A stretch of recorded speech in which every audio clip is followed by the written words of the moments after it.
The next two intents that I'm gonna define here is one for help.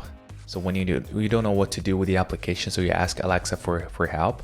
And the other one are for canceling requests or for stopping the request. So let's start with the help one.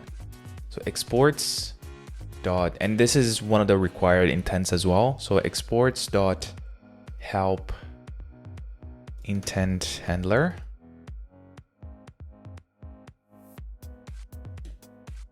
And here's the same thing. We need to have a can handle function and a handle function. So let's start with the can handle. We're gonna get a handler input. For the launch request handler in the can handle function, we were comparing the request type with launch request. Now we need to make sure that the request type is an intent request. So I'm just gonna return handler input, request envelope, request type. So that needs to be intent request. And there is one more thing. The handler dot input or handler input dot request envelope. I need to check one more thing. And what I can do now is I can get the name of the intent and compare to the one that we have in the configure in our Alexa skill. So request envelope dot request, and then I can do intent name. And if you go back to Alexa developer console, you're gonna see that there is an intent called Amazon, all uppercase, dot help intent. So I'm just making sure that this is not a launch request. This is actually an intent request. And I'm also making sure that the intent name is Amazon.helpIntent, which means that if I ask Alexa for help, Alexa is gonna match whatever I said with this intent in the developer console. And then after it triggers the Lambda function, we're just comparing the names to make sure that we're executing the correct function. Okay, next we need the handle function. So handler input. And again, I'm gonna define a speech text. So const speech text. So that's gonna get, you can ask me to deploy the website to staging or production. So that's what Alexa is gonna say if I need some help to understand what this skill does. And I'm just gonna return that. So again, the same thing as before. So handler input dot response builder, dot speak, speech text, get response. All right, next we have the cancel and stop intent. And cancel and stop, they work pretty much the same. That's why I'm not gonna do two separate functions. I'm gonna do one function only. So I'm gonna do exports, cancel and stop intent request, or sorry, intent handler. Just so the name is similar to the ones above. So intent handler, can handle function, handler input. So as before, I'm gonna return handler input request envelope, request type. So this needs to be an intent request. Now we have two other conditions. So this needs to be an intent request, and the name of the intent needs to be either stop intent or cancel intent. So I'm gonna leave this end there, and I'm gonna open parentheses. So the first name, so let me grab it from here so we have the code easily.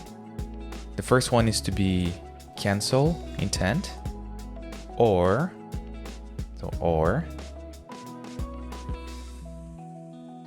it's gonna be stop intent. So if it's cancel or stop, and this is an intent request, then my handle function is going to be called handler input.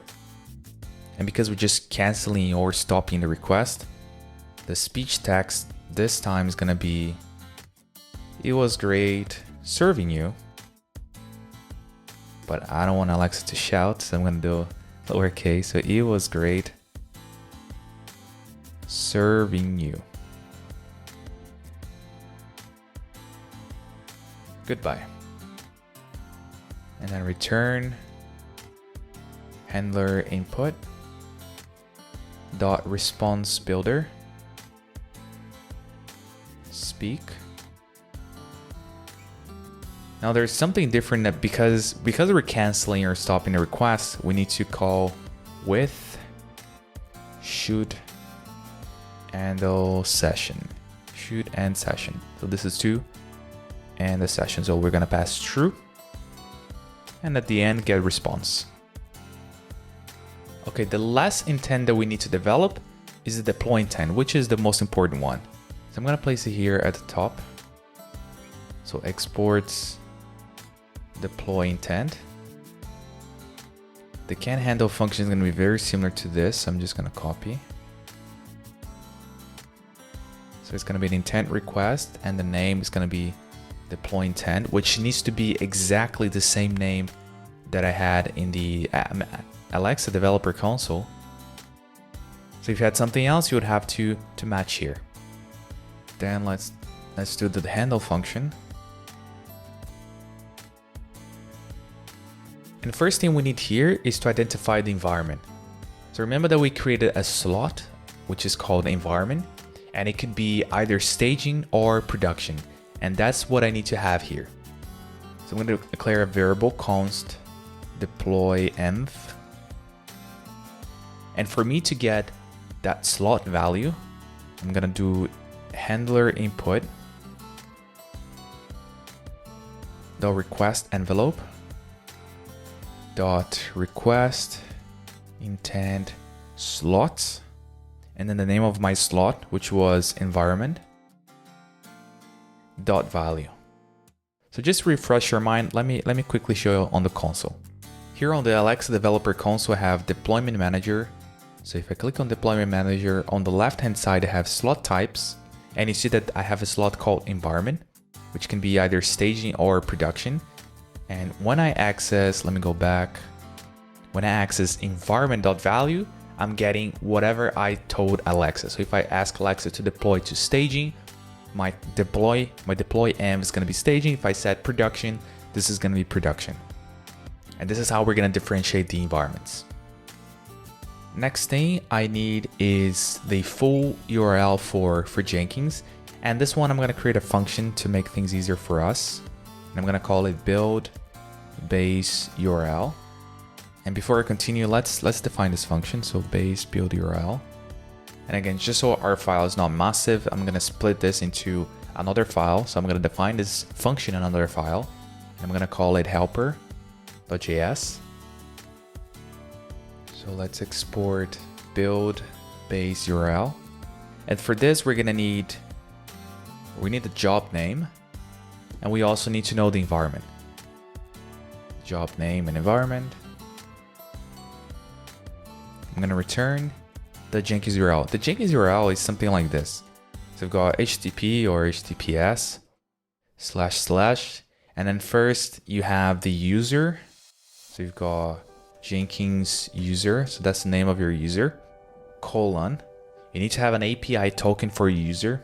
And these things we'll do together later on, but I'm just showing you how the URL looks like. So Jenkins user API token. After the API token, you've got @ and then you have the base URL. So if you have a DNS name for your Jenkins and you use your DNS name, or if you have just an IP address, use the IP address here. So this is the base URL. And if your base URL doesn't contain a port, then you would have to add a port, but it can also contain it. Like in our case, it will contain the port. So I'm going to leave it like this. And then after that, we have /job. So this is Jenkins specific. So /job / and then the job name. That's why I needed a parameter for the job name. Let's do all uppercase. After job name, we have either build or build with parameters. In our case, we're going to have build with parameters because we need a parameter for the environment. So we're going to have to use build with parameters. Then what we have is we need to specify the token for the request. And this token is a different token, is a token for the job, not for your user. First is the user API token. This is a token for the job. So token equals, and then you're gonna specify the token, and you need to specify the parameter. Like I said, we're gonna be expecting an environment as a parameter for our job. So we need to specify here. In this case, we'll call this variable environment, all uppercase. So it needs to be exactly what we configure in Jenkins, and you see this later. So I'm gonna call it environment and then equals the environment. So this is how our URL is gonna look like. And so that's what I'm gonna do here. So I'm gonna use backtick. I'm gonna use HTTP because my Jenkins is running HTTP. So I need a variable for the Jenkins user, colon, and then a variable for Jenkins user API token. And these variables we're actually gonna define very soon. So I'm just gonna write it for now. Then we have the Jenkins base URL, which in my case will contain the port, so I don't have to worry about the port, /job name, which is where we're actually getting as a parameter for this function, /build with parameters token. We also need a variable for the Jenkins token. So Jenkins job token, and environment is going to be environment. I have defined all these variables, Jenkins user API token. So I'm just going to define them at the top. Because I don't want to hard code these things in my code, I'm going to access the environment variables that we're going to specify to the Lambda. So when we create our Lambda function, we're going to specify a couple of environment variables, which is going to be all these things that we need.